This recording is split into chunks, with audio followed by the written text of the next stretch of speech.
வணக்கம். இது உங்கள் இசைக்கிராஜா போலீஸ் அகாடமி கோவில்பட்டி. இன்னைக்கு தேர்வு நோக்குல ஒரு முக்கியமான நடப்பு நிகழ்வு பத்தி தான் நம்ம பார்க்க போறோம். அது என்ன அப்படிங்கிறது பாத்தீங்கன்னா, மே முதல் வாரம் ஆஸ்துமா விழிப்புணர்வு தினம் கொண்டாடப்படுது.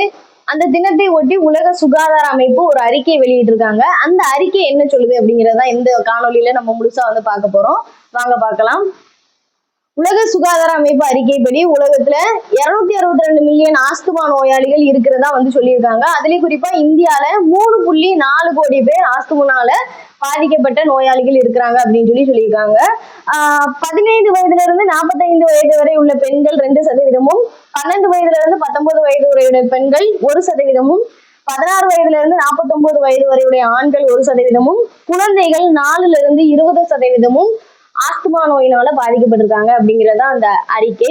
இன்னைக்கு உங்களுக்கான கொஸ்டின் என்ன அப்படின்னு பாத்தீங்கன்னா, ஆஸ்துமா அப்படிங்கிறது தொற்றும் நோயா அல்லது தொற்றா நோயா அப்படிங்கறத கமெண்ட் பண்ணுங்க. இந்த வீடியோ உங்களுக்கு பிடிச்சிருந்ததுன்னா லைக் பண்ணுங்க, ஷேர் பண்ணுங்க, சப்ஸ்கிரைப் பண்ண மறந்துடாதீங்க. நன்றி.